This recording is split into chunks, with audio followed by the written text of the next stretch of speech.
Beep, beep, beep, beep, beep, beep, beep, beep. Welcome to the court of the EDI Jester. Good, whatever it is. Hello, how you all doing? All right? I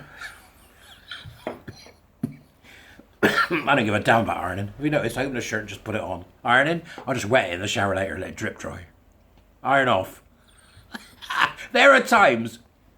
Buy me a coffee, support me on the Substack, become a warrior teacher. Lots going on, and also can you subscribe, please? If you're not, give us a subscribe. I'd appreciate it. All right. There are times when these bunch of wibbling lunatics, right, hand you something on a plate that's just simply too delicious to at least not engage with for a short period of time. So today we will take a break from normality. What? Where's normality? No, we're going to take a break from from bringing you information to bring you some non-information and to highlight to you how utterly, devastatingly stupid academia is. It's just disgraceful. This is disgraceful. But it's also terribly amusing, right? For me. Might not be for you. That's not my problem, that's yours, right? You live with it, okay? So, we have... I can't believe I'm saying this. We have a book review today, which has come from the social justice warriors, the denizens of TQ plus nuttery. They bring to us this darling gem, which must be,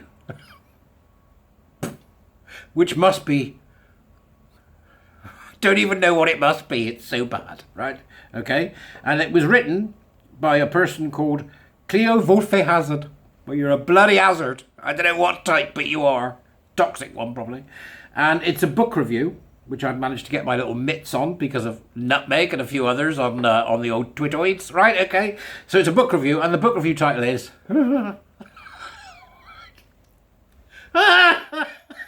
God, give me a sec. Right, okay, the book review is... Underflows.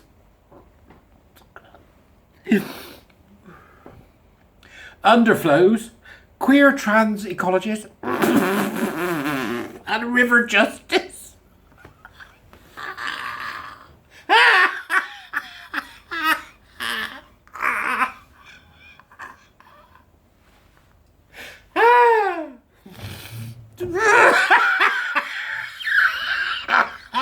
Right, I'm serious. I'm going to say it again just so you can get your head around it and noodles around it. Right. Queer Trans Ecologies and River Justice by Cleo Wolfe Hazard. This is a review of it. Somebody's done a review. So they've written a book, now they're reviewing it. They were seriously read the book. Right. In Underflows, Queer Trans Ecologies and River Justice, Cleo Wolfe Hazard explores the hydrological, cultural and epistemological dynamics of public imaginaries of water and water-related networks through a queer and trans orientation in the world. In Underflows.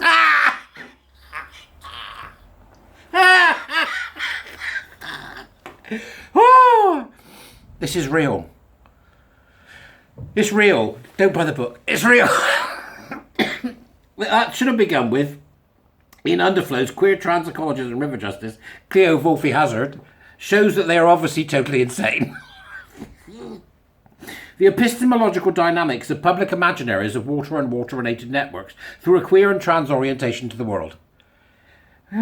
Covering an impressive swath of ground. Does it?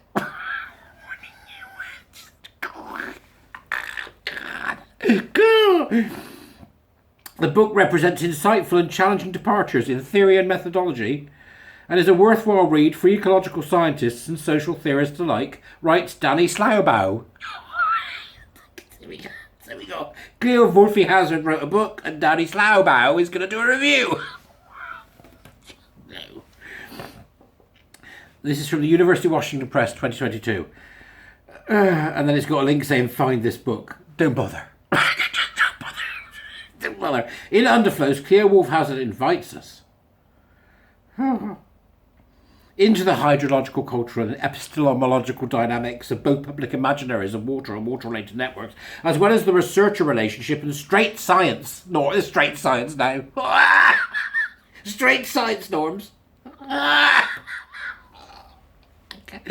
That excise effect, care and kinship from the processes of knowledge production and communication. In doing so, he unpacks the settler-colonial land relations that shape water imaginaries, and by extension water governance throughout the increasingly drought-stricken, dammed and extracted west coast of the US, tying in critiques and analysis with a queer and trans orientation to the world. That's one paragraph. Wanker. You unmitigated tosser. This is real, right? I can't believe it's real, but it's real, all right? Okay. And this is just priceless, right? This is just priceless, this next bit. I'll put the link to so you can have a look at the whole thing, but this is priceless. I was laughing like a drain, right? It says, on the whole, as part of the review, Hazard writes an insightful, yet somewhat meandering. Somewhat meandering. And the author of the review says, even for myself as a genderqueer LGBTQ academic with a deep appreciation of watershed ecology.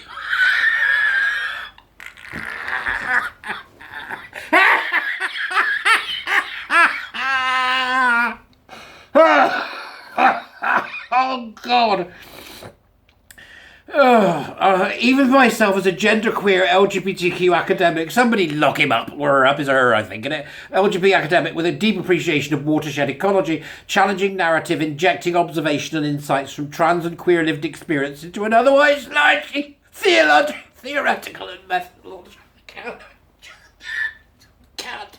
Oh my God, this is real. Right, I'm sorry, I'm going to have to start that again. Even myself, as a genderqueer LGBTQ academic with a deep appreciation of watershed ecology, challenging narrative, injecting observation and insights from trans and queer lived experience into an otherwise largely theoretical and methodological text. What?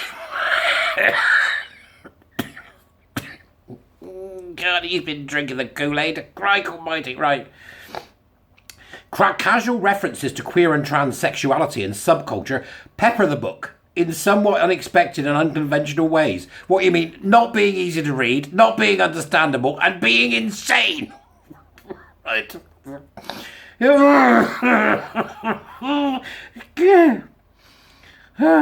Casual references pepper the book in somewhat unexpected and unconventional ways, departing from social mores of straight sexuality.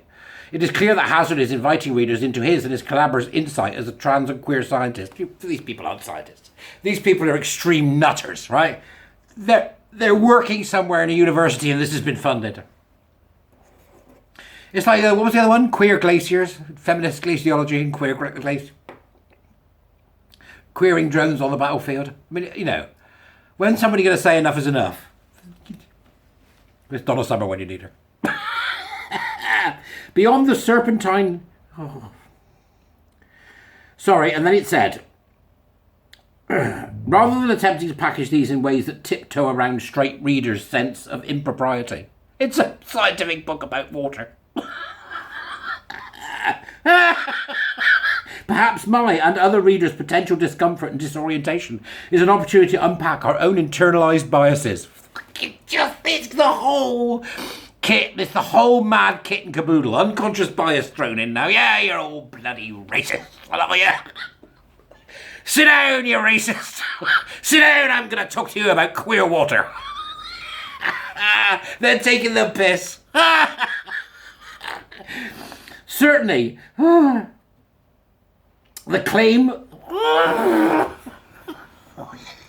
can't be real. It can't be real. Somebody's pulling my chain. Who's pointing this? Who sent this to me? Somebody's pulling my chain, right?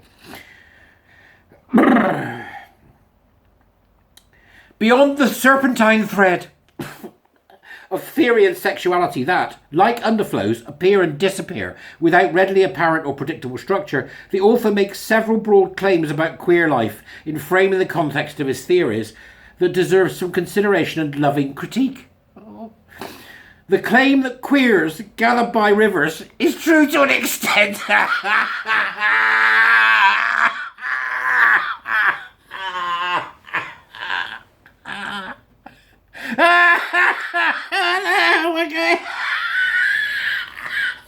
Right? Let's just do that line again so you get it, right? The claim that queers gather by rivers is true to an extent, but risks the tone of oversimplified ethnography despite Hazard's insider status. Oh, God, queers gather by rivers. Shall we gather by the river? Oh, yes, let's do. Right. Look, I put the link to the original tweet, which has got pictures of this bloody nonsense. What the... Oh, this is right. This is the same people who we were debating in Parliament about. This is the same stuff, and Parliament doesn't get it. Well, there's only a few people that have got a GRC, and they're the most miserable, and then, you know, all that vulnerable... Nuttery, right? Right through our society, we need to find these people and get them out. Okay, that's real. I'm not kidding, that's real. Queer people, find a river, gather at it. Go well, that's enough.